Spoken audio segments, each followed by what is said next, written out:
Hello Aquarius, Sun, Moon, Rising and Venus signs. Kamusta kayo? Sana po nasa mabuti kayong kalagayan. Welcome back po sa Star Tarot.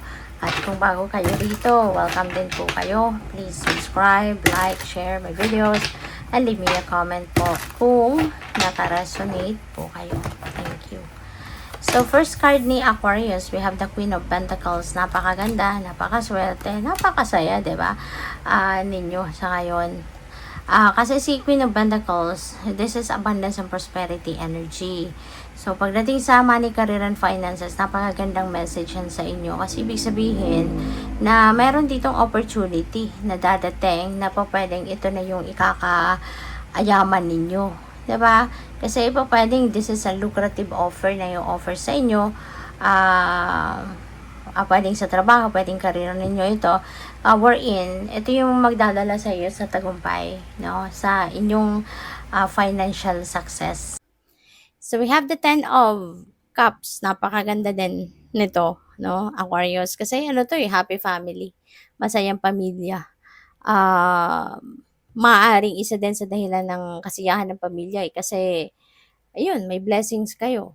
Diba? May blessings kayo na matatanggap. Mayroong magandang offer sa trabaho, pagkakakitaan, ganyan. And masaya ang bonding, no? Masaya ang relationship. Merong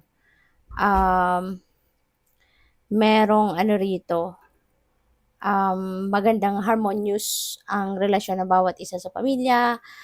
Meron ditong time, no, together, quality time together sa loob ng pamilya, mayroong contentment, satisfaction, fulfillment. Kasi po pwede rin ang iba sa inyo dito, Aquarius, natupad na yung pangarap nyo. Pangarap ninyo personal or may pangarap din kayo para sa pamilya, kaya masayang masaya. Diba? Kaya po pwedeng ano to, this is a time of happiness and joy, yun, fulfillment, contentment sa pamilya, no? So that's really beautiful. But for others of you, maaring nanggagaling kayo rito, you know, at papunta kayo sa isang masayang sitwasyon. Kasi dito, maaring ito kasi tapos na to, yung heartache na to, heartbreak na yan, tapos na yan, nangyari na yan. That's already happened in the past. Pero, syempre, broken-hearted kayo rito sa pagkakataon nito. And maybe, sa tulong ng pamilya mo, dahil masaya, very supportive, you have a very happy family, masaya ka sa pamilya, at very supportive yung mga kapamilya mo, mahal na mahal ka ng kapamilya mo, kaya siguro mabilis kang naka-cope up dito sa heart break na to. Mabilis kang nakabangon, no? Nakapag-move on ka agad siguro from this heartbreak na to. Kasi dahil sa very supportive mong mga kapamilya, very mapagmahal, no? At talagang siguro nakaagapay sila sa'yo, no? Simula nung nangyari ang kung ano man ang heartbreak na yan, no? Na naranasan ninyo. So, by the way, maraming salamat for subscribing. And if you haven't subscribed yet, subscribe na kayo. And also, maraming salamat din for not skipping the ads. Malaking bagay yan sa akin. And also, please click the join button sa baba ng video kung gusto niyo na mag-join kayo sa membership. Okay? So, we have angel number 1212. Ayan, choices. Alright? So, may mga decision siguro na kinakaharap kayo sa ngayon. There are decisions that you need to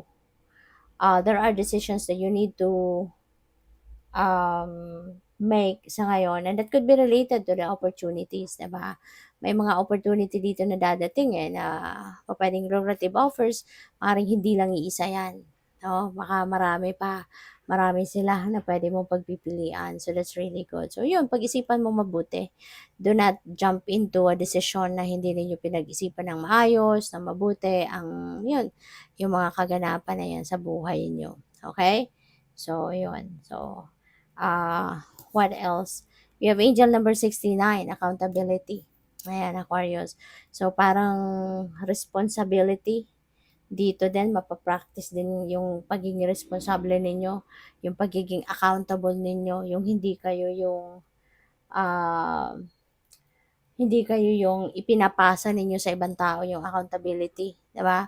Yung responsibilidad ninyo na patunayan, panindigan, kung ano man ang mga bagay-bagay, talagang nandiya-diyan kayo para panindigan 'yun, hindi 'yun yung ipapasa ninyo sa iba, 'di ba? So maganda, 'no, maganda yung ano, yung pag-uugali kumbaga 'no, ni Aquarius kasi you are, um taking full responsibility, for your actions, for your decisions, yung mga ganon.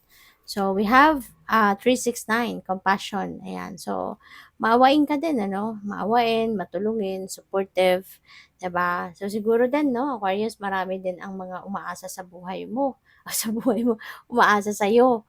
Mga, siguro mga kamag-anak mo, kapatid mo, may mga kaibigan or maaaring meron kang mga sinusuportahan din kahit hindi mo kadugo, maybe you are supporting other people, helping other people in many different ways, no? So lagi kang nandiyan, you have a good heart, 'di ba? Matulungin ka, nagbibigay ka ng kung anong kailangan nila, 'di ba? Hindi ka nagkukuripot, ganyan. So we have angel number 666. So this is a time for reflection. Maaari na kailangan mo ngayon na mag-spend time by yourself, mag-me time ka muna, time out ka muna at mag-reflect ka, 'di ba? Mag-ano ka muna, muni-muni, magnilay-nilay kasi pupuwedeng time ito para na kamustahin mo din ang sarili mo, 'di ba? This could be a time na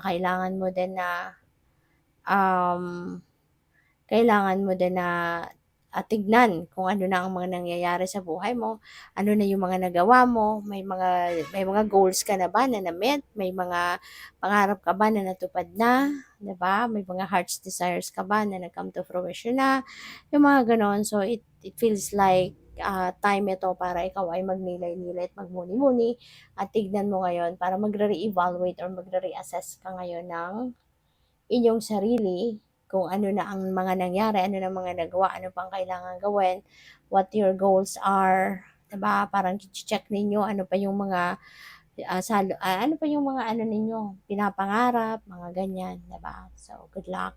Thank you for watching. Love and light. Namaste.